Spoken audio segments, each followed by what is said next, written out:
consequences. And of course, I'm pleased, particularly today, to have such a strong delegation from Ukraine. And President Zelensky's earlier participation this week was probably so important, it was a milestone. I just want to say the forum is not only providing the platform for Ukraine, a platform which we will continue as long as it is necessary, but we try to also support Ukraine in a pragmatic way, and with the Ministry of Digital Transformation and the East Europe Foundation, we have created a Kiev Center for the Fourth Industrial Revolution. This should show also the hope and the confidence for the future, and to build in Ukraine, hopefully after the war has ended, at just conditions, should build this center a base to propel Ukraine into the new economy, which we call here at this annual meeting the intelligent age. So thank you for having joined in such a great numbers this morning. It just shows how we all feel with your country. Thank you, Victor. Thank you very much. Thank you very much.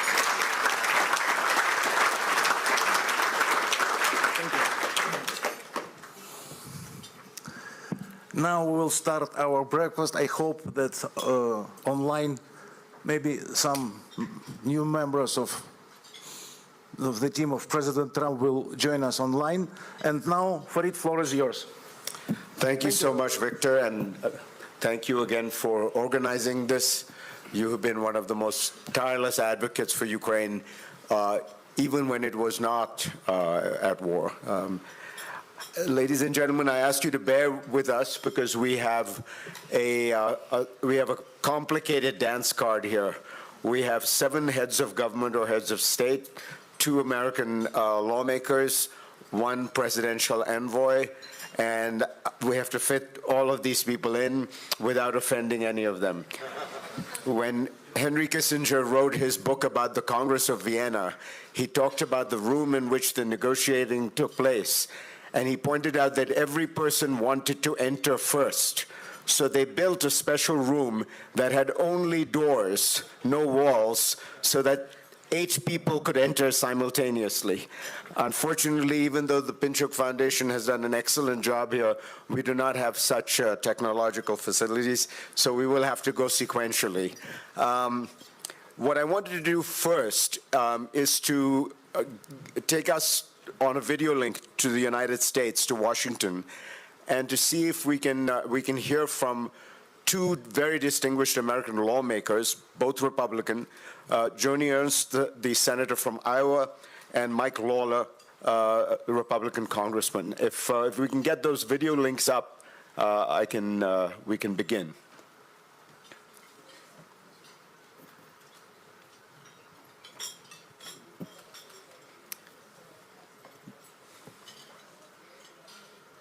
Do we have the link, or should I? Yeah, okay. See, it was easier in the old days when you could just build more doors. Now, the intelligent economy is a greater challenge.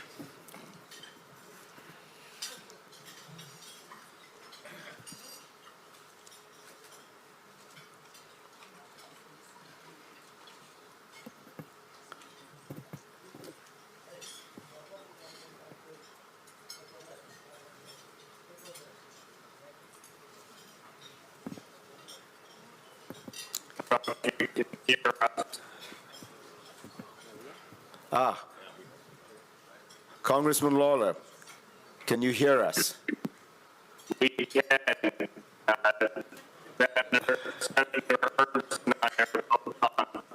All right, unfortunately, Congressman, we can't hear you, so we're going to try to, are you on Zoom? I think you're unmuted. but there was something wrong with the connection. Could you try again? Could you say something? Yes, can you hear me? No, it's there's some problem with the connection. Can you hear me, please? Okay, we're going to try to come back to you in a few minutes, if you don't mind. We're going to get the technology right. Let me start with some of our distinguished guests here, and so that I don't offend any protocol, I'm going to start with the one person on the panel who is not a head of government, though was, Mark Rutte. Mark, let me ask you, the central question that so many people think about is how will NATO support Ukraine going forward? And in an eventual ceasefire deal, what is Ukraine's future with NATO? Thank you very much, and also Victor and Klaus, thank you for making this possible again. Before I get to the question, please allow me to say, first of all, that we really have to step up and not scale back the support for Ukraine. We have to change the trajectory of the war which is ongoing. And so far, as we know, the front line is moving in the wrong direction, is going eastwards. And this is for three reasons. One, because of Ukraine. We cannot allow in the 21st century that one country invades another country and tries to colonize it. We are beyond those days, past those days, so that's one. Secondly, because we know it is, yes, Ukraine, but it is also about how China and North Korea and Iran and Russia are all working together. And this is basically testimony to the fact that this is not only a European conflict, it is a geopolitical issue, a geopolitical conflict which is being fought out. And if we get a bad deal, it would only mean that we will see the president of Russia high-fiving with the leaders of North Korea, Iran and China. And we cannot accept that. That would be geopolitically a big mistake. So for all these reasons, but also for NATO itself, if Ukraine would lose, that would mean that within NATO, we are not talking about whatever 3% instead of the present spending commitments we have made within NATO, whatever exactly the outcome of that debate will be. It will not be billions extra, it will be trillions extra. Because if Ukraine loses, then to restore the deterrence of the West, of NATO, again, it will be a much, much higher price than what we are contemplating at this moment in terms of spending up, of ramping up our spending and ramping up our industrial production. To your question, as you know, there is a commitment that Ukraine will become a member of NATO. The question now, of course, is how this will exactly play out whenever, hopefully as soon as possible, Zelensky would say, the president of Ukraine, I'm willing to enter into peace talks when we can get Putin to the table. The most important thing at that moment is how to make sure that we have a sustainable peace, that we will never again experience what happened with Minsk in 2014, where we thought that we had a sustainable peace, but basically Putin was able to continue his quest to get more of Ukraine, and he did in 2022, but also before, of course, with the Green Man, not Russians, of course, but still we know they were in the Donbass. So it has to be sustainable, and for it to be sustainable, we have to make sure that Putin will never, ever, ever again try to get a square kilometer of Ukraine in the future. My problem with the question is this, that I see too many politicians inside Ukraine and outside Ukraine contemplating, if you would have peace talks, what would that mean, first of all, for the territory the Russians have now captured, and secondly, what it would mean for NATO, yes and no. And the risk here is that we start to negotiate with Putin without Putin at the table. And the risk is that Putin, sitting in his reclining chair in Moscow, that he is just ticking boxes. Yes or not NATO, yes or not keeping some of the territory I've captured in the past. So I would say our focus has to be to bring Ukraine in the best possible position when peace talks will start. And when they end, we have to make sure that the peace then we have collectively fostered, that peace is sustainable, will never ever be challenged again. And yes, obviously, full NATO membership is then the easiest outcome. But whatever exactly the outcome is, it has to be clear that it's sustainable. And finally on this, we have to make clear that Vladimir Vladimirovich Putin has no veto and has no vote on whoever would join NATO in the future. only if he wants to join NATO, but I don't think he wants. So, and he has nothing to say about this. We have to be very clear.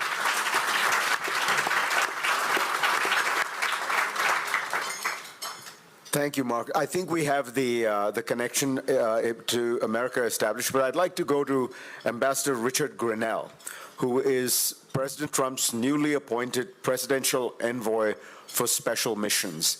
I think he is speaking to us from the State Department. I think that was Senator Ernst, who we will get to in a second, but I think we are trying to get Ambassador. There you are. Ambassador Grenell, can you hear me? And can you say something so we can make sure you can hear us? Yes, I can hear you. I'm in Los Angeles. Not in Washington, but thank you for having me. It's a pleasure and an honor. So, Ambassador, give us a sense. Everyone is wondering. There's been much speculation. How does the Trump administration view the situation that currently between Ukraine and Russia? Give us, in the broadest strategic terms, how does the Trump administration view this situation? Well, first of all, I don't think that there's a big surprise. President Trump has been very clear about wanting to solve these problems. I think there's a big frustration from Americans that we've had a lot of talk over the last several years about just more military spending and more war. Let me give you an example. Vladimir Putin and Joe Biden have not spoken in more than 3.5 years. Now, we think that's outrageous. The American people think that's outrageous. You should be able to talk to people. Talking is a tactic, and you're not going to be able to solve problems peacefully unless you actually have conversations. And so I think there's a huge frustration from Americans that we're spending hundreds of billions of dollars and our leaders aren't speaking to each other to try to solve problems. The State Department, the U.S. State Department, a place that I love very dearly and have worked there for 12 years, has been shoved off to the side. There hasn't been talks. Matter of fact, we watched as Joe Biden spent months telling the world that the Americans had intelligence, evidence, proof that there was a war about to be started. And we find it pretty shocking that there's so many foreign ministers in Europe, so many American politicians at the time who just didn't try to stop a war. If we had evidence that a war was stopping, we needed to have diplomats rush in and try to stop this war. So I think strategically, what Americans are watching is, once again, just this rush to war without having tough diplomats come forward and say, hey, let's talk. Let's try to avoid war. We think that it's immoral to not try to stop wars that are being told to us are absolutely inevitable. And let me just add one thing is I think you're going to run into a big buzzsaw in America if we have the NATO Secretary General talking about adding Ukraine to NATO. The American people are the ones that are paying for the defense. You cannot ask the American people to expand the umbrella of NATO when the current members aren't paying their fair share. And that includes the Dutch, who need to step up. And so when we have leaders who are going to talk about more war, we need to make sure that those leaders are spending the right amount of money. We need to be able to avoid war, and that means a credible threat from NATO. NATO needs to be absolutely prepared, but we need to have diplomats that are avoiding that war. And so I think the American people are frustrated, is the real summary. Let me ask you, Ambassador, we are in the war now, and the question is how to end it, as you say. In recent days, President Trump has said things that suggested he has maybe come to realize or has focused on the problem and sees the intransigence of President Putin as the principal obstacle. He tweeted out recently, as you know, I think Zelensky is willing to make a deal. Putin is not, and he's ruining his country. He's destroying his country.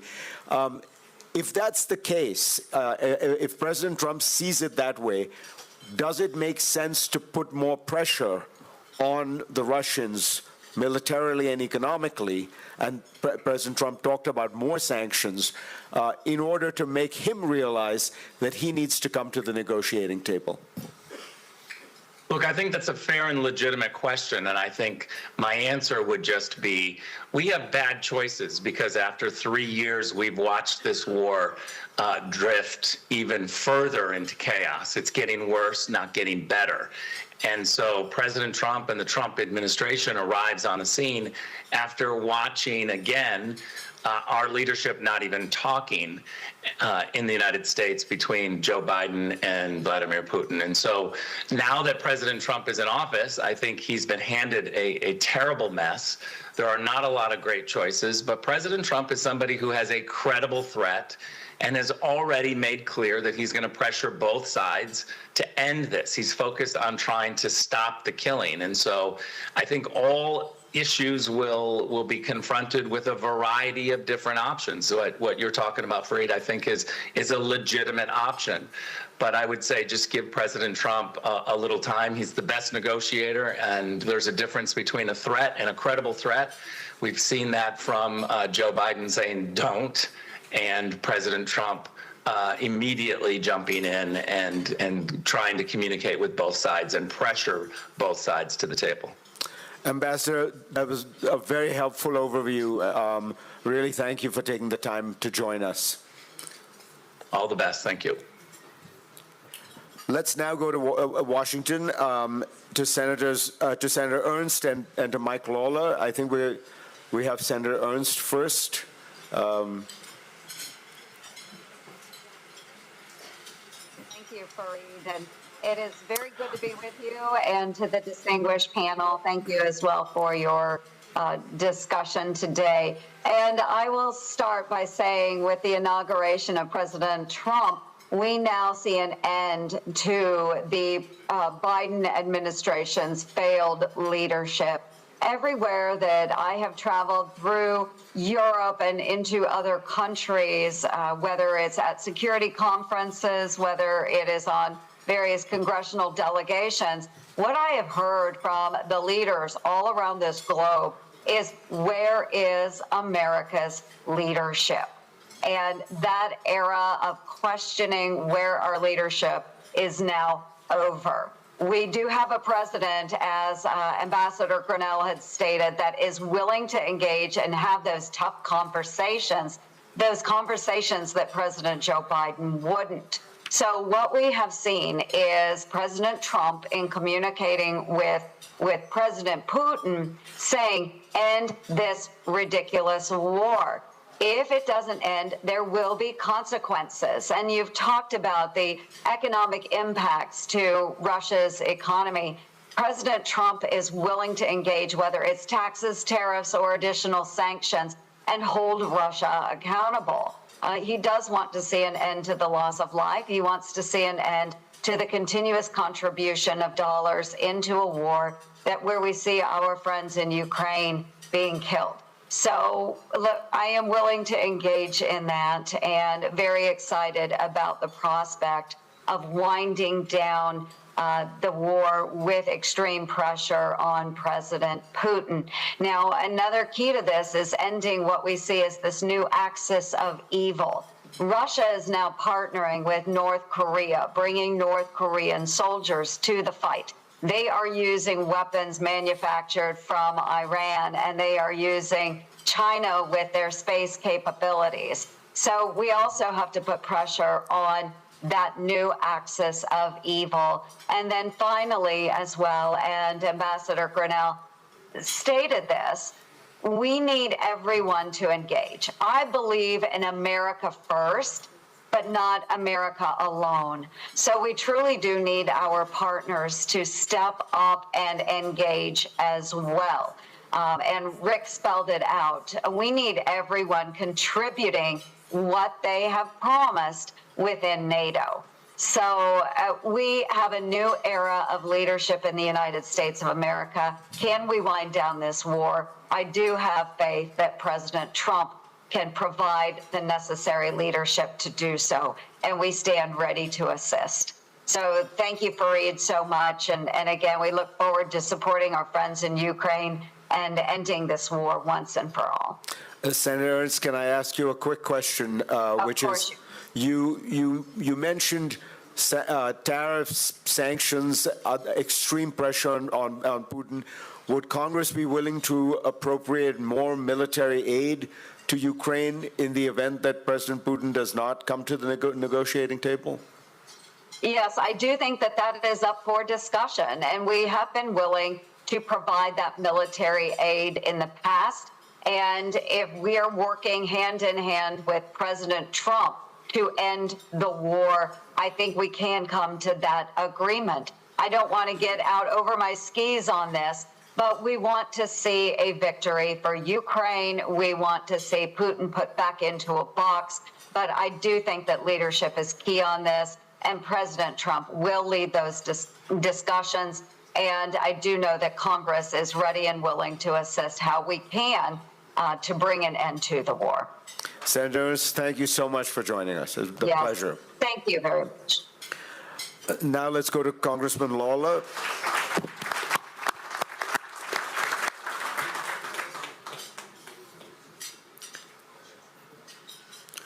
Thank you, everyone, for allowing me to join you tonight.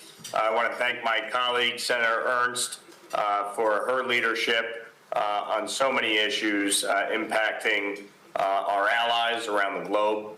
But we are in the most precarious place since the lead up to World War II. I think, obviously, as Senator Ernst outlined, the unholy alliance between Russia, China, Iran, and North Korea has created a tinderbox around the globe. And unfortunately, under Joe Biden's leadership, not only has America been weakened, but I think our allies have as well. And it has created real challenges as President Trump assumes office. And I think the president is right to seek to engage Russia, to seek to engage China on these issues. But there needs to be, obviously, concrete steps taken. And, you know, I look at, for instance, the illicit oil trade between China and Iran that has resulted in a $200 billion increase in Iranian petroleum sales. That is what has funded Hamas, Hezbollah, the Houthis, and other terror networks in the Middle East. You look at, obviously, in many instances, Europe purchasing Russian gas. That has helped fund their efforts in Ukraine. So we have to look at this holistically. It is not just about having a strong NATO, which and I know Senator Ernst fully support. We obviously have to look at this from the standpoint of the decisions that are being made and how that is impacting these global conflicts. I have been very clear. I support Ukraine. I have supported sending military assistance, financial assistance to Ukraine. Many of you probably don't know, but my wife is from Moldova. Her family lives on the Ukraine border, so I'm acutely aware of the consequences of failure here. I have no doubt that if Ukraine were to fall, other former Soviet satellite states would be in jeopardy. And that would be catastrophic for Europe. That would be catastrophic for America. So we have a responsibility as the United States to lead. I think President Trump is prepared to do that. And then though some may not like his style or the words he uses at times, the reality is our adversaries understand one thing. They understand strength and they understand bluntness. Unfortunately, Joe Biden had neither. And I think that helped contribute to the situation that we find ourselves in today. A war that is dragged on for almost 3 years, resulted in massive casualties, and seemingly has no end in sight. One of the challenges that we found as members of Congress in dealing with the prior administration was they really had no plan for how to end this conflict, and no plan for how to ensure Ukraine's sovereignty. I believe President Trump is going to be very clear with Vladimir Putin about the need for this war to end. You saw it today with his statement that he put out, that he does want to see a resolution, but if Putin does not come to the table, there will be significant and severe consequences to the Russian economy. And I think Europe needs to be prepared to take significant action as well. And so that is where we find ourselves today. But this requires strong, united leadership between the United States and Europe if we are going to push back against this malign effort by China, Russia, Iran, and North Korea to undermine and destabilize the free world. Thank you so much, Congressman. That was extremely helpful and much appreciated here. Thank you. Thank you.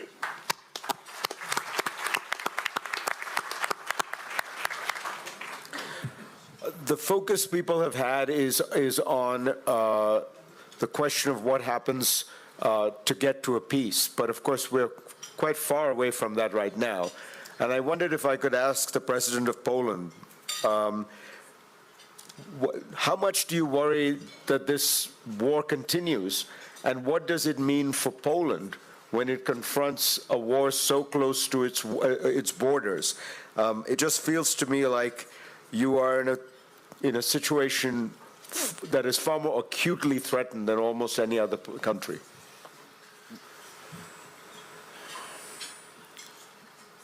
Distinguished guests of that meeting, distinguished participants, presidents, prime ministers, dear friends, you know, it does matter what will be the end of that war, and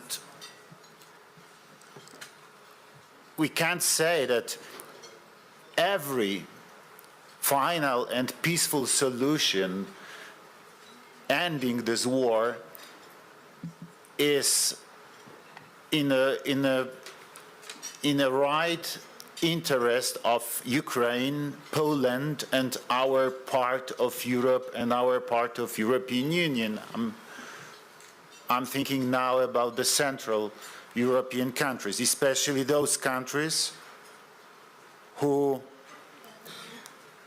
had been for years behind Iron Curtain in Soviet zone of influences, and as you know very well, some advisors of Vladimir Putin, sometimes they mention that this is real zone of Russian influences also now, and this is the right of Russia to have its influences at that part of Europe, and also at that part of European Union.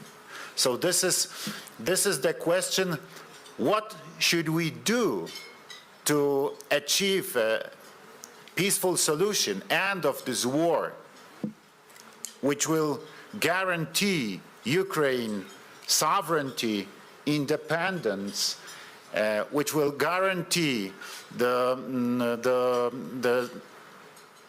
power of the international law? Yes, that international law is respected by Russia, by Russians again, because they are breaking international law every day. And what we should do to stop imperial ambitions of the Russian elites, which are absolutely visible now. If you look at Russian aggression against Ukraine, if you look at the language they have in Kremlin, in Russian elites.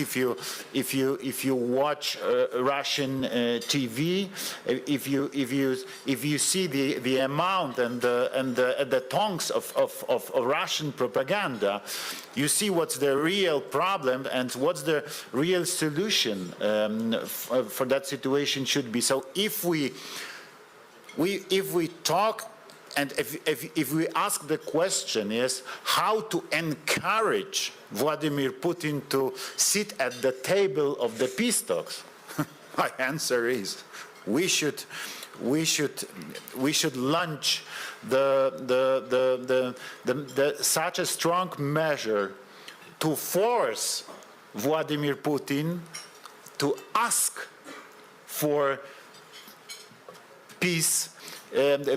For peace negotiations, yeah, because this is not a I don't want to beg Vladimir Putin to sit at the table. I want Vladimir Putin to beg us, to beg Ukraine, to beg allies of Ukraine to sit at the table and to talk how to end this war and how to solve all the problems we have also around. I fully agree with the Secretary General, with Mark Rutte. This is not a local conflict. This is global conflict. So it requires global solution. Thank you, Mr. President. Let me just say you're coming to the end of your presidency, and I just want to say you'll always be welcome at the Ukrainian breakfast, even as a past president. I hope I won't be hungry in the future. Let me ask the president of Latvia, since we are now talking about real frontline states, how worried are you about the security situation, and how does a country like Latvia look at a Russia that seems to, as the president says, believe that its sphere of influence should be in a way the old Tsarist sphere, if not the old Soviet sphere? Well, indeed, I think that each and every frontline country, as you say, Latvia included, is very worried about Russian ambition. We are hearing not only Russian officials, but also Russian propaganda talking about the kind of reinvention, restation of Russian Empire or Soviet Empire. The Baltic states included, Poland included. They are now talking also about Finland being at one point part of Russia. So from that point of view, of course, the outcome of the war in Ukraine is crucial. But having said that, I think that we do have two things that we need to do. Number one, yes, I do hope that American administration will be successful to end this war. But when the war ends, we also must make sure that Russia does not regroup, does not get back some economic power. So even if there is a kind of deal, sanctions, economic pressure should continue. And number two, I do believe that now this is the moment of truth also for Europe. Defense spending, defense industry, we are talking a lot. My own country is currently at 3.4% of defense spending. We are now discussing about raising to 4 to 5%. It is partly not only because of President Trump's statement, but also because we see that we have real needs. So from that point of view, indeed, I do hope that the strategy to stop the war, to keep Russia accountable would work, but also we should understand that I don't believe that Russia is going to stop. It will simply may use the time and then to restart either the war in Ukraine or to challenge its neighbors, and I think that the part of the strategy should be also to make sure that this is not happening. Thank you. Let me ask the Prime Minister of Belgium, Alexander De Croo, about the new sanctions package the European Union is putting together. But, how strong is it? And more importantly, if there were a deal, is there some thought about a staged and staggered relaxation of the sanctions, because after all, if Putin gets a total relaxation of the sanctions the minute he signs the deal, that provides him with every incentive to regroup and go back into Ukraine. So how do you think about that issue of a deal, sanctions relief over a longer period of time? Thank you. Good morning. Good morning, everyone. Maybe let me first react on some of the statements we heard in the video calls. I think it's important to say, who's the enemy? The enemy is Vladimir Putin. The enemy is outside, it's not inside. And I see a lot of finger pointing between partners, and that's not helpful. I think we have to be extremely clear.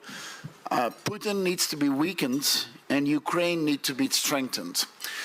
So if we see where we stand today, I mean, 3 years of war, Russia has not achieved any of their strategic goals. None of them have been achieved.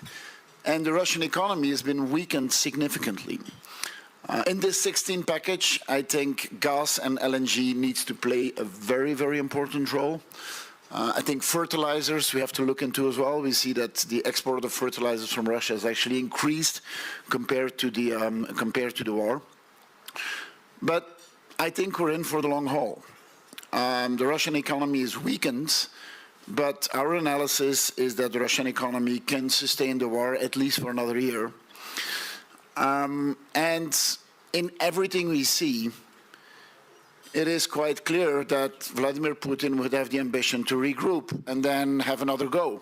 Maybe not at Ukraine, but at another country. So we have to sustain those sanctions.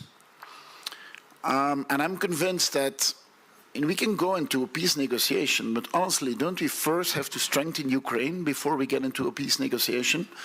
And then talk about how do we sustain peace and how do we make sure that Russia is not a threat to us European countries and to the rest of the world. And that can only happen if you have sanctions that are robust and that are sustained in the future. So my analysis is that we are going for a long-term sanctions and that we should not inverse the discussions. Based on what I hear now, it looks like a peace negotiation is just around the corner. Really? I don't believe so. I think that first we have to strengthen Ukraine, and then we'll see afterwards. Thank you. Thank you. So the question becomes how united, I mean, everyone is worried about America, I understand, with the new administration. But how united is Europe? Is there a danger that there will be divisions within Europe? And how should one think about solving that problem? I asked the Prime Minister of Croatia. Andrej, what are your thoughts on that? Thank you very much, Farid. Thank you, Victor and Klaus, for the invitation. I think that we have seen over the past several years not only brutal aggression against Ukraine, and here I specifically greet the Ukrainian servicemen and women who are here and thank them for their heroic efforts of defending their country.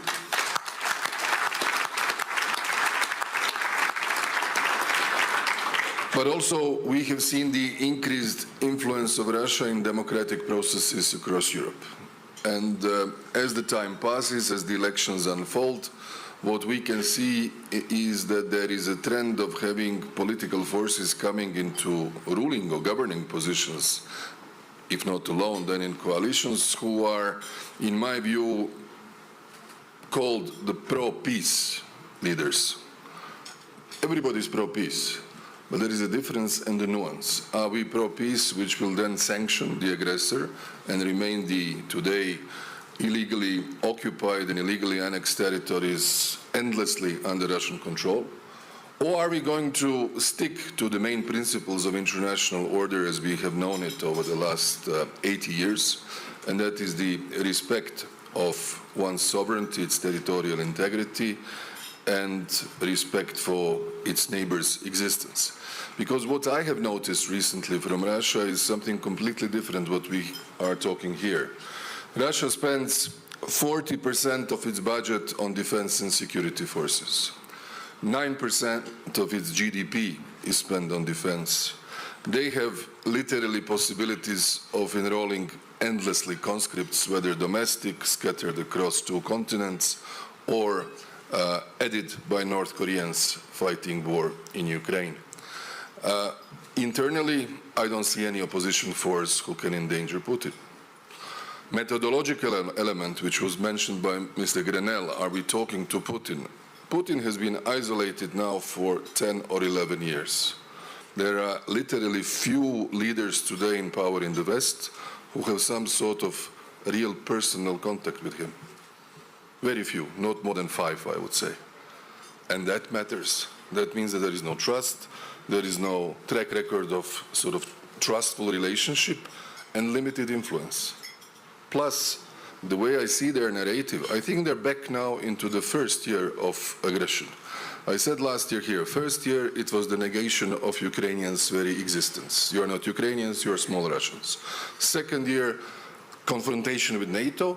And third year, the new world order, something which is very different from what we are representing here today.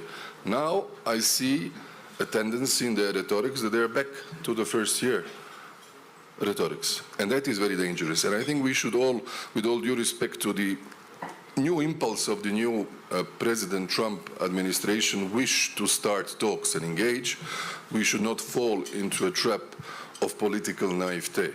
Putin can be patient, Russians can endure the sanctions regime. I don't see really any dramatic thing internally that 15, 16 or 26 packages of sanctions have changed anything in their line of thinking. And that has happened also in the past. So my view is fully agreeing, strengthen Ukraine as much as we can, stick to our principles, and not allow that whenever and whatever peace deal comes, that it's not just any deal that will petrify the current occupied territories into some sort of a frozen conflict and give them a chance for another opportunity. So let me give you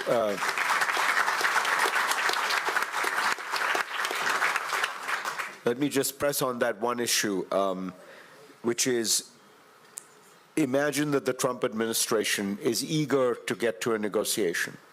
And imagine that there are certain countries in Europe, let's name them, Hungary, that sees the issue more closely the way the Trump administration does. What does Europe do in a situation like that? First of all, I think Europe should be at the table. Ukraine should be the main actor at the table. And if we find some sort of a ceasefire, it should entail a gradual, peaceful reintegration of the occupied territories. That would be, in experience that my country had 30 years ago, the only solution. Nobody wants more victims, more death, more refugees, more destruction. And I think that the Ukrainians know it, everybody else knows it, but the plan should be really all the way through. Not a first step, and then we deal with other crises in the world and forget about the state of play in the field.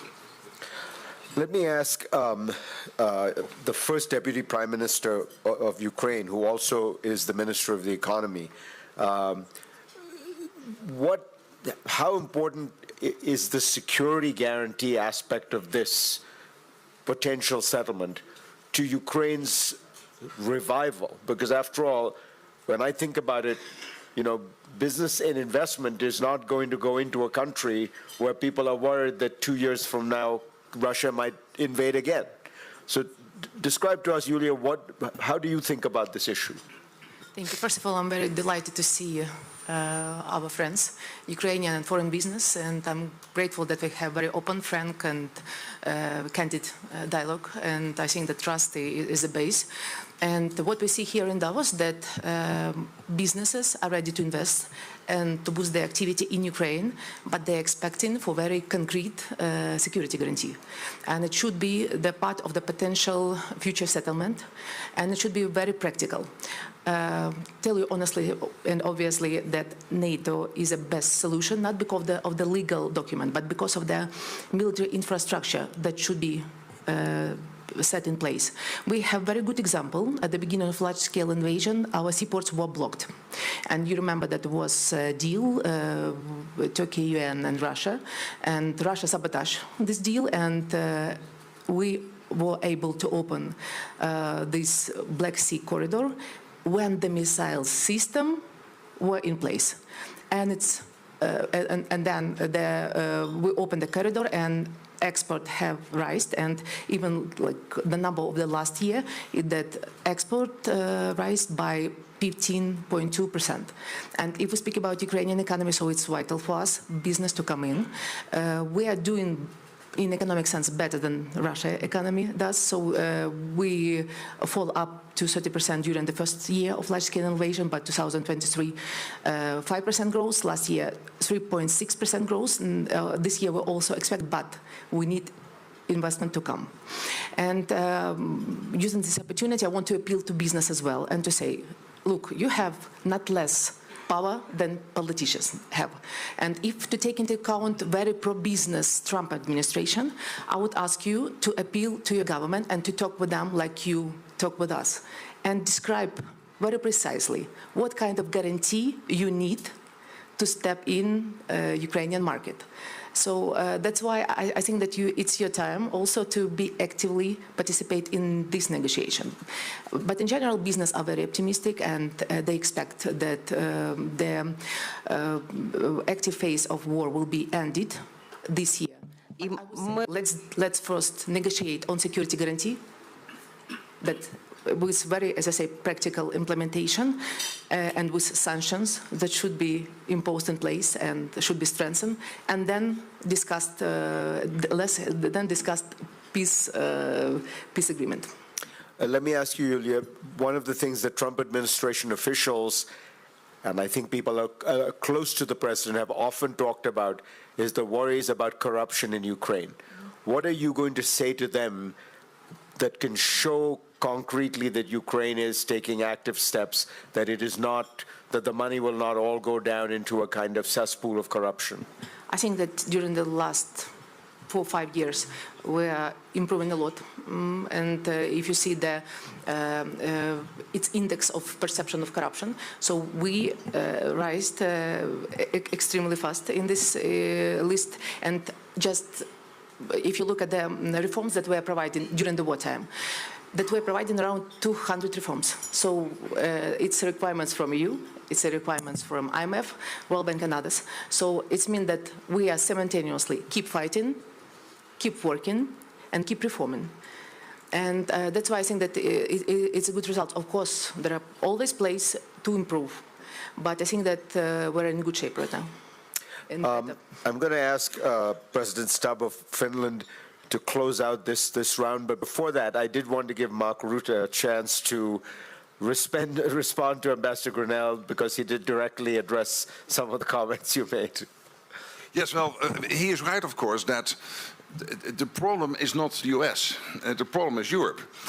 The problem is that, and Trump has consistently made this point, that in Europe we are underspending in terms of defense. And he made that point, I think it was in 1980 the first time, but when he became president first time in 2016, 2017, he was very clear on this. And I think, thanks partly also to him, and maybe to a large extent, we have seen this upturn in spending in NATO on the European side. And he felt that basically the US was getting a bad deal, and that Europe was basically funding its social model and its healthcare system, etc., and its pension system, by underfunding in defense. The problem, of course, is that we are not yet all at 2%. That's problem number one. Problem number two is that 2% is not nearly enough. To your point, it is not nearly enough. We are safe now.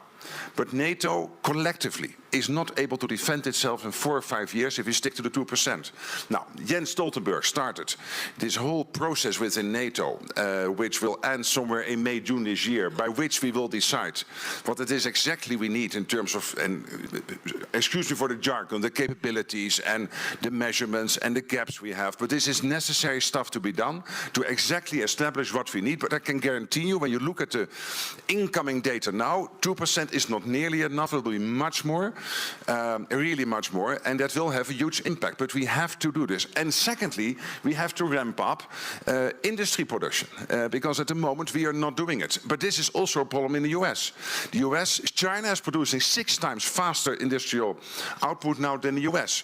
And the whole of NATO, from California up to and including Ankara, is in terms of ammunition producing in a full year what Russia is producing in 3 months. And as I said yesterday, Russia is not bigger as an economy, the size of the economy, than Belgium and the Netherlands combined.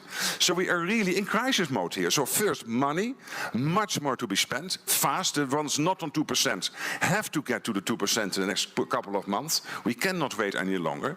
And then we have collectively to move up, and we will decide on the exact number later this year, but it will be considerably more than that too. And then on industry production, we are really in a bad place here. And don't think that China is producing crap like they did 20 years ago. The ships they are now building, and they have now a bigger navy than the US has, are much better, are at least quality-wise at the same level. And this is a problem we have within NATO, that the better is always in NATO the enemy of good. That we want to have perfection, and we not always need perfection. That is what Ukraine is learning us and teaching us in this war. They don't have the luxury of going for the 10 on a 1 to 10 scale. They have the luxury to get to a 6 or a 7 and then apply at a fast speed the latest developments and innovation. So, and this is another problem. We don't innovate enough. We do not buy collectively enough. We are not getting into big contracts with industry. So all these things we are working on, we can solve them. This is the good news. So don't end this breakfast from my side on a somber note. I'm still very much optimistic. We can handle this, the spending, the industry production, etc. And in Ukraine, we need the US also to stay involved and to do as much as possible to get Ukraine in a position of strength whenever peace talks start. But I can tell the Europeans, if this new Trump administration is willing to keep on supplying Ukraine with defense industrial, from its defense industrial base, the bill will be paid by the Europeans. I'm absolutely convinced of this. We have to be willing to do that. Because at this moment they are paying more than the Europeans. And here Trump is right. It is a worldwide conflict, yes, but still Ukraine is closer to Europe than to the US.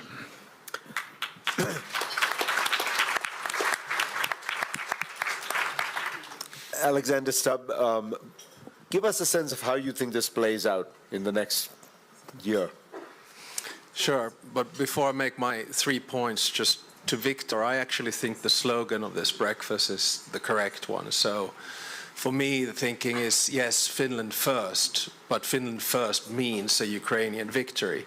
Why? Because it's tied to 2 key elements of who we are. One is our interests. We have a 1,340-kilometer long border with Russia and a similar experience in the winter war and war of continuation that you're having right now. And secondly, it's our value base. So in that sense, it's a no-brainer for us. Finland first is victory for Ukraine. That's why we are the biggest, 5th biggest supporter of Ukraine and will continue to be so in the future. I think quite often Americans, Europeans, and Ukrainians are accused of not having a strategy of victory. I kind of disagree with that. I actually think we have a clear plan. We just talk a little bit to the side of each other at times. For me, the victory plan is linear and goes in 3 phases. The first one is short term.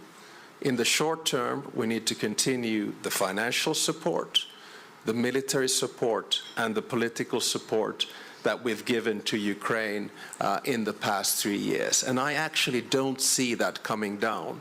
Remember the conversation before the US elections that the US would pull away from Ukraine and throw it under the bus. From what I hear from Trump and from what I hear on video today, I just don't see that happening. I'm actually quite encouraged by the commitment that still exists. The second timeline, linear, is midterm. And here, 24 hours has turned into somewhere between 3 to 6 months. And we have to think ahead of what we do in these 3 to 6 months. I think the starting point was mentioned here. Ukraine needs to start whatever negotiations begin from a position of strength. And we need to keep on pushing the idea that no negotiations without Ukraine. And I have a sense and a feeling that the rainmaker in this, President Trump, sees that as well as General Kellogg. I think the early signs that we're getting from the Trump administration are actually quite positive. Having said all of that, remember that with statehood, there are three key principles which in my mind are holy. One is independence. Will Ukraine retain its independence? My answer is yes. Two is sovereignty. Will Ukraine retain its right to choose whether it wants to join the EU and or NATO? My answer to that is yes. And the third one is territorial integrity. And again, I come to the rules and principles of international law. We need to stick to the borders that have existed previously and stick to that setup. These three principles, in my mind, are holy. And I say this from experience. Remember, in World War II, Finland retained independence, lost sovereignty to decide in which club we wanted to be, and we lost 10% of our territory, including the areas where my grandparents and my father were born. So let's not let that happen in Ukraine. Long term, and my third and final point, there are a lot of business people here. Reconstruction is a low-hanging fruit. It has to happen, it's a possibility, it's an opportunity. This is not a Marshall Plan where we stash out money. This is a business opportunity for a country that has been partially destroyed to be built up, so use that. Long term, there are two key issues for me. Both are sine qua non. Ukraine needs to become a member of the European Union, and in the long run, Ukraine needs to become a member of NATO. That is the only way in which Putin has lost this war, and lost this war big time. Remember what he started with. Thought he could make Ukraine Russian. It became European. Thought he could dismantle NATO. It has enlarged. And thought he could break up the transatlantic partnership. It didn't happen. So what we must do at this stage is to make a choice, to be honest, between Yalta and Helsinki. Yalta was a carve-up of big states and spheres of interest. Helsinki Accords in 1975 was about international law and principles. So I think it's very important that when we sit here next year, there will be a ceasefire, there will be a peace, Putin will have lost the war, Ukraine will have won the war, and Ukraine will have retained its independence, sovereignty, and territorial integrity. Slava Ukraini.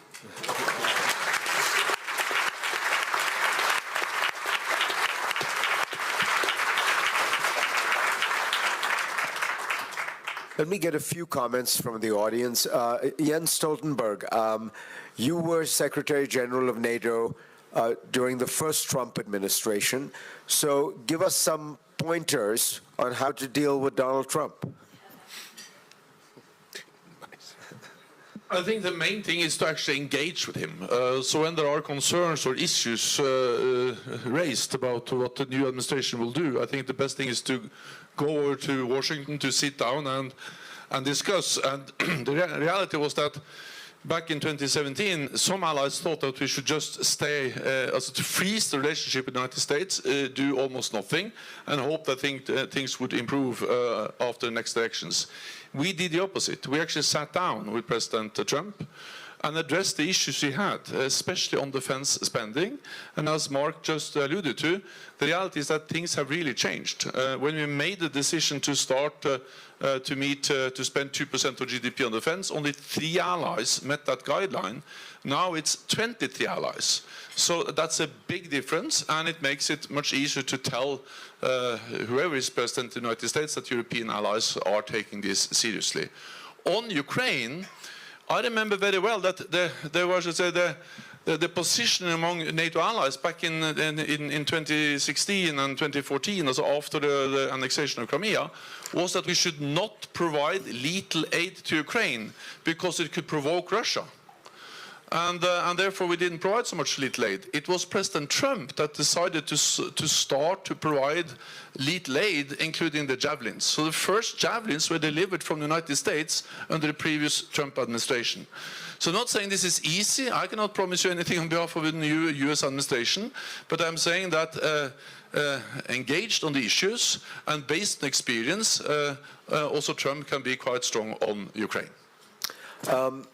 Thank you, Jens. Since Radek Sikorski is right there, I wonder, Radek, if you could tell us, when you look at the situation, are you optimistic or pessimistic about whether or not we are moving in the right direction, and why?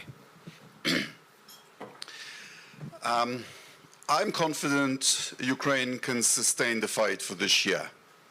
And Russia's economy is going south. So there may be a deal to be made.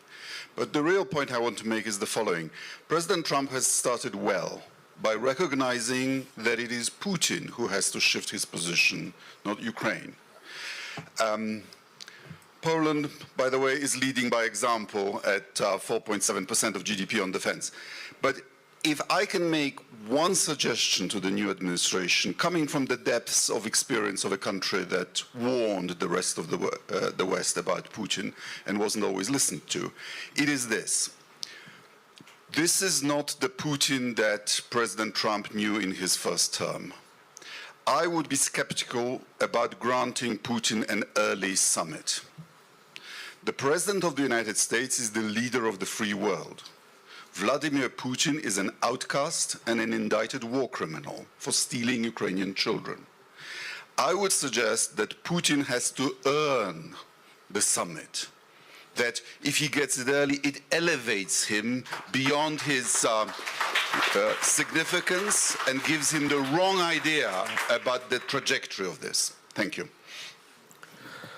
Let me also quickly get a thought from David Rubenstein, because we were talking about business, David, and investment. How do you think about the issue of how does Ukraine rebuild itself, which is going to be a monumental challenge? Yeah, the business community in the United States, and I think Europe, is interested in investing in Ukraine and helping with the rehabilitation of it. But I think nothing is really going to happen until you really see some kind of settlement, because I think business people are not going to put money until there's some kind of settlement.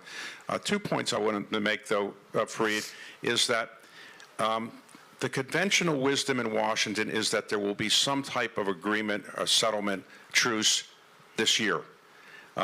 Generally, I think it's fair to say that when there is a conventional wisdom in Washington, it's almost always wrong. And so don't be so certain what people in Washington think is going to happen is going to happen. And I'd like to remind people that there was a conventional wisdom in Washington after the D-Day invasion, that the Allies had won the war and it was basically over, and it was just a mopping up action. But then the Battle of the Bulge occurred. More than 200,000 casualties occurred, more on the American and Allied side than on the German side. 200,000 people were injured or killed during that Battle of the Bulge after the conventional wisdom said the war was almost over. So I am worried a bit that if people let down their guard and think there's going to be a settlement soon, that the result could be another effort by Russia to do what happened with the Battle of the Bulge, which is to put one last effort in, put all their troops in, and it could result in an enormous amount of casualties. So please, everybody, don't think that the conventional wisdom in Washington is right, and don't let down your guard, because there could be another Battle of the Bulge that could occur with great tragic results. Thank you. A crucial question that has arisen here is what exactly is the state of the Russian economy? Can it sustain the war? Are the sanctions working? And I think Zanny Minton-Beddoes is the editor-in-chief of The Economist. She began her career working in Poland, as I remember, for Jeff Sachs, reforming the economy, which seems to have worked out rather well. So, Zanny, give us your sense of Russia and the Russian economy. Thank you, Fareed. It's, as everyone has said, it's an honor to be here again at this breakfast. And every time I'm here, I am my sense of hope is reinforced, and I think this year is no different to that. So what I've heard in the last few minutes has really made me think that, David, you're probably right, conventional wisdom is wrong, this isn't going to be quick, but that there is a determination from Washington that not everybody expected. To your question, Fareed, briefly, I think the Russian economy has held up better than we expected. I think we have to be honest about that. I think that in the last 3 years, the sanctions have been less effective than people expected. I think we've learned that sanctions have a half-life. The capitalist spirit is extraordinary. People find ways around sanctions, and unless they are extremely tough, people find ways around them quickly, and we need to acknowledge that. But nonetheless, the Russian economy is now under some pressure. Inflation is above 20%. The ruble is falling. This cannot go on forever because this is an absolute wartime economy. Yes, Putin is throwing absolutely everything at this, but at the same time, he is saying it is not a war. Remember, you go to prison in Russia if you say that this is a war. So he can't continue that for too long. I don't think you can have the kind of war economy he's created and pretend that there isn't actually a war going on. So over time, I think the Russian economy is going to be hit. But if we look at history, Russian economic weakness in the end results in dramatic change within Russia, but it takes time. So don't expect this to happen very quickly. The economy is weaker than you think, but it is a slow rot of a weakness. That would be my assessment. Thank you. I wanted to check if we have the Foreign Minister of Portugal here. I thought I saw him, but I think he's left. So I think we'll skip that. I wanted to now go to some of the most important people we have in this room. Who don't have as grand titles perhaps as everybody else, but they have a simple title that is perhaps more important and more evocative than any other. They are Ukrainian soldiers, Ukrainian heroes. And I wondered if we could hear from some of the soldiers who are fighting the war that we have been talking about. Dmitro Finashin, are you here? And can we hear from you?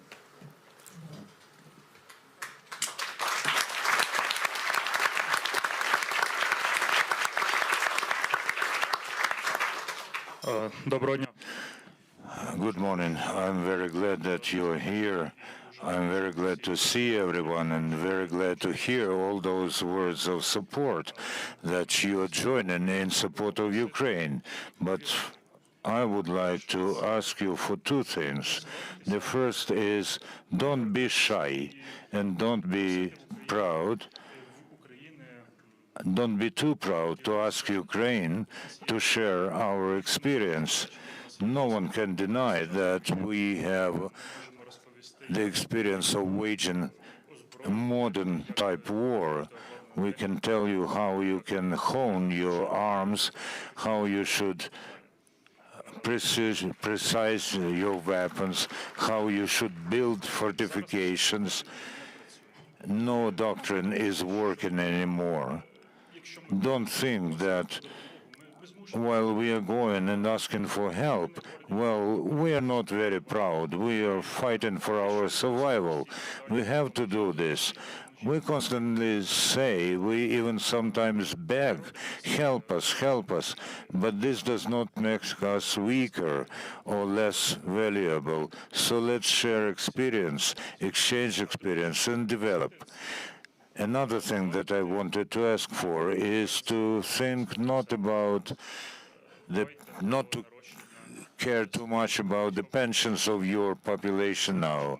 Please think about raising your military and defense capacities and potential. Unite. If you are not strong today, you will have to think about how you will pay pensions to such young boys like I am.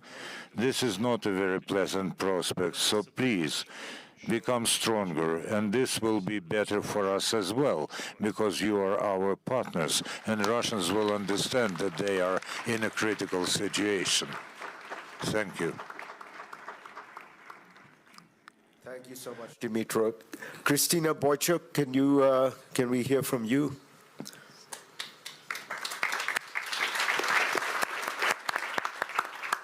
Thank you. It's very important for me and soldiers from front line to be there and understand that the world continues to support us. I have only explained 3 important words for me. It's words death, war, and life. Death. We are here today because the best of us fallen for our shared right to a free life. Memory in the least we can preserve. Let us honor with a moment of silence all those who have perished as a result of Russia's armed aggression.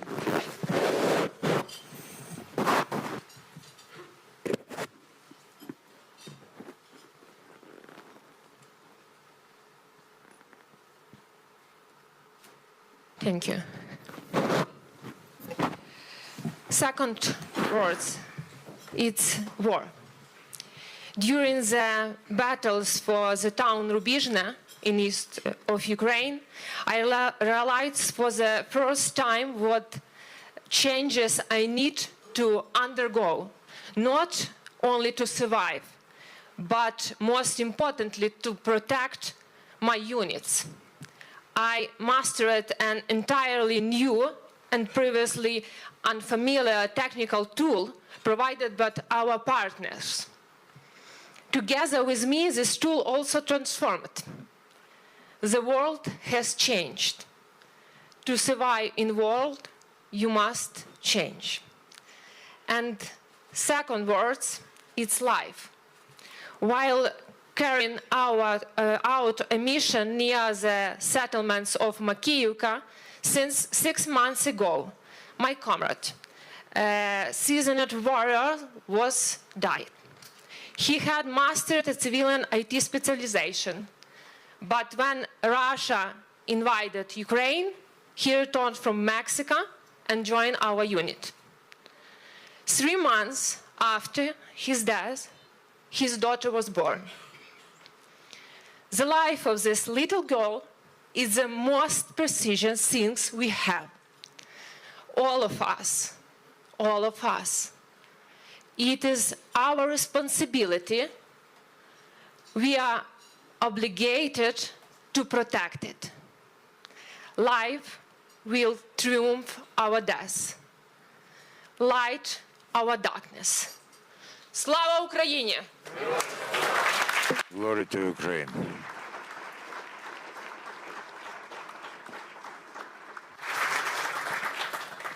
And can we hear from Daniel Salem? Good morning, everyone.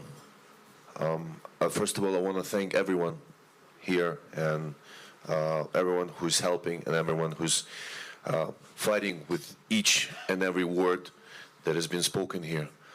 I just wanted to tell you a story, a simple story.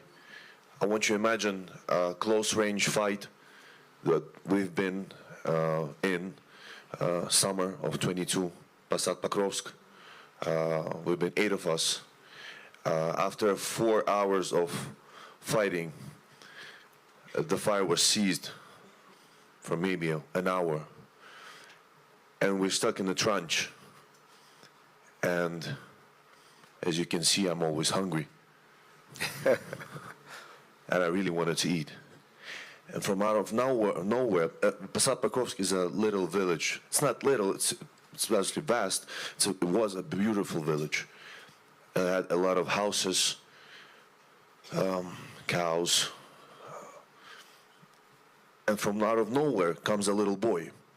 He was wearing a Real Madrid shirt.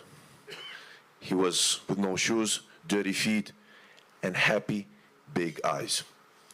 It maybe sounds right now like a story from a movie, but it happened.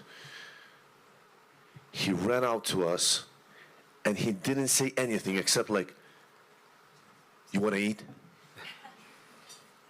And we looked at each other. I looked at my fellow man. I looked at him and said, yeah. He ran and went to his house. It was maybe, 100 meters from us. He went back with bread. He said, I didn't ask you if you want to drink something. I said, what do you have? He said, fresh milk. I said, yeah. He went back. He got us milk. It was the best breakfast I ever had in my life. His eyes were so happy that he thought, he looked at us as the heroes. He looked at something really grateful.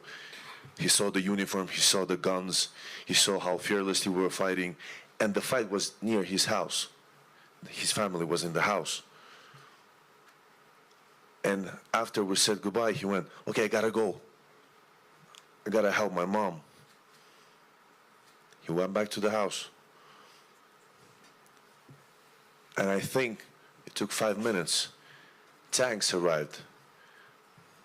And the only thing I remember is that the house was destroyed with the families of his family inside. And I'm certain the boy died. And I thought to myself, do we do enough? Do we all do enough? Did we fail as his heroes? I just want you to understand, and I think we do all understand, that these paid firearmed people from Russia, tomorrow they'll get their vacations. And maybe they'll get their families and go to your countries. These people who were killing our children are sitting in cafes in Spain, France, Poland, Finland. The killers and murderers are closer to you as you think.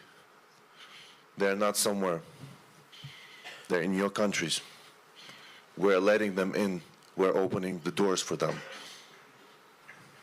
That's it. Slava Ukraini.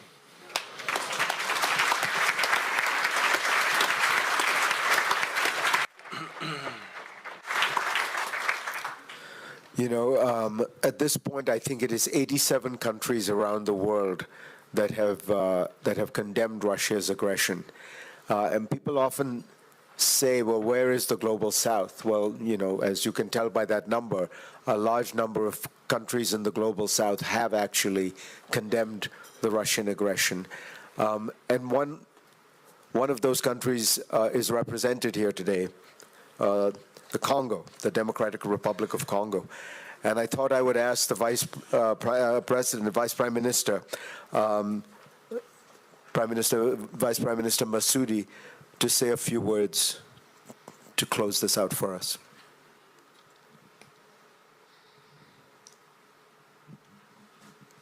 Unfortunately, I will speak in English. I have someone to translate it. I will speak in French, please. Je vais parler en français.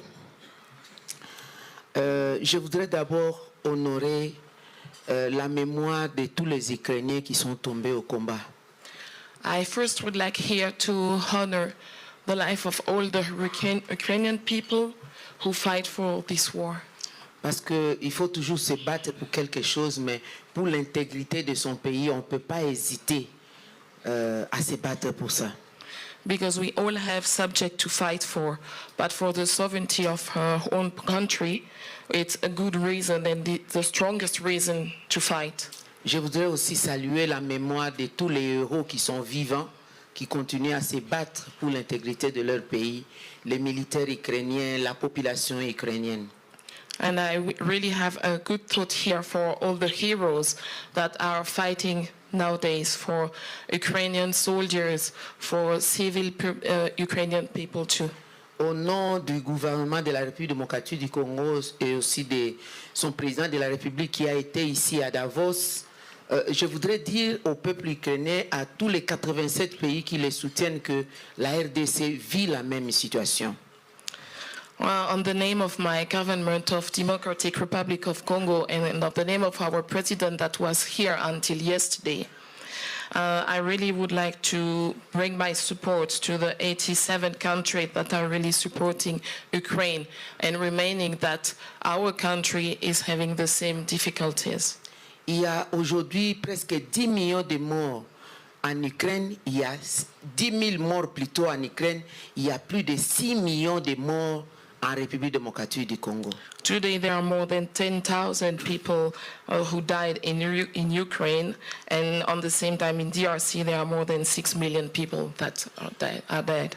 Les femmes enceintes, les personnes vivant avec handicap, les personnes de troisième âge, les enfants, c'est un peuple qui est en train de déambuler dans tous les pays. Aujourd'hui, même au moment où je vous parle, les bombes sont en train d'être larguées en République démocratique du Congo.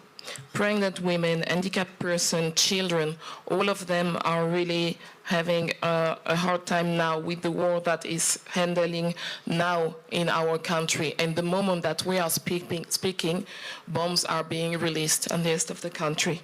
La population congolaise souffre tout simplement parce qu'elle regorge de beaucoup de ressources naturelles, minières et forestières. Congolese people are really suffering for this war for one reason, because they are really having a lot of natural resources on their soil. Nous sommes dans une situation actuelle de réchauffement de la planète où la République démocratique du Congo se présente comme pays solution face à la crise climatique. Nowadays, with the climate change and all the difficulty that we have on this area, DRC is really positioning itself as a country of solutions. Et ça ne vient pas de moi, ça vient de l'Union européenne qui aujourd'hui a un projet ambitieux en République démocratique du Congo avec la Tour Afrique qui a prouvé que le bassin du Congo constitue aujourd'hui le premier poumon du monde face au réchauffement de la planète. And this is coming from the European Union that has a really strong project in DRC that is really showing that DRC is really the lung of the planet for le bassin du Congo dans son ensemble, c'est le premier poumon du monde. Congo Basin is the first lung on the planet. Et la RDC a plus de 62% des forêts tropicales humides qui sauvent aujourd'hui l'humanité en absorbant toutes les pollutions du monde, 24 000 gigatonnes par an. And DRC has now 62% of tropical forests that are today absorbing all the pollution of the world, more than 24,000 gigatons per year. Aujourd'hui, tout le monde a le téléphone. Il y a le satellite, il y a les nouvelles technologies de l'information et des communications. On parle de la transition énergétique. C'est la République démocratique du Congo qui regorge plus de 60% des produits, des matières critiques qui aident l'humanité à aller vers la transition énergétique et les nouvelles technologies de l'information et des communications. Today we are all holding and having phones. We are working with technological information, satellites. All these elements have huge materials that are coming from DRC. 60% of everything that you have on your phone comes from our countries. La différence entre nous et l'Ukraine actuellement est que un tel breakfast donne de la force à la population ukrainienne de savoir que nous sommes soutenus quoi qu'il y a des problèmes. The difference between Ukraine and us is that with holding such breakfasts and such events, Ukraine had the strength to see and to know that they have people with them. Malheureusement pour la République démocratique du Congo, quoique nous sommes en train de sauver le monde du point de vue de l'humanité, d'être le poumon mondial, et du point de vue des nouvelles technologies de l'information et des communications, nous ne sentons pas l'appui du monde. Qu'est-ce qui se passe? We're going to have to close. Unfortunately, on DRC side, despite that we are the solution in terms of climate change, and despite the fact that we have all these natural resources, we doesn't feel really this help for the world. What is happening? autant la Russie est condamnée, autant nous demandons que le Rwanda soit condamné parce que les 87 pays qui soutiennent l'Ukraine sont capables de terminer la guerre dans le bassin du Congo, de terminer la guerre dans le Grand Lac en République démocratique du Congo. As Russia is now being called as not a good country, following all these things, we are really now requesting that in the same time, Rwanda is being held responsible for everything All right, that is happening. with that request that you make and very eloquently made, I am going to have to close because we do have to maintain the time and we do have to close the meeting. Madam Vice President, thank you so much. I just want to close with one thought, which is we've heard a lot today about the determination of the democracies of the world to support Ukraine. And I think it's important to remember how important that is, because democracy's enemies always assume that they can outlast the democracies. And that is their key strength, has always been the idea that the democracies will flag and falter and fail over time, but they can stay strong. The truth is, history doesn't bear that out. Hitler believed he was building a 1,000-year Reich, and it lasted not even 15 years. The Soviet Union always believed that it was going to outlast the West, but it turned out that the West outlasted the Soviet Union. The Taliban and Al-Qaeda used to say that Islamic fundamentalism would win because, in the phrase they used, you have the watches, but we have the time. But look at all those three movements and look at the West. We bicker a lot, we disagree amongst each other, we have open disagreements, but at the end of the day, there is an extraordinary staying power in the democracies of the West. And I would just want us all to remember that strength and to remember that as long as we keep our eyes focused on the North Star, which is to continue to support Ukraine, we will outlast this next form of evil as we have so many before. Thank you all so much, and as always, thank you, Victor.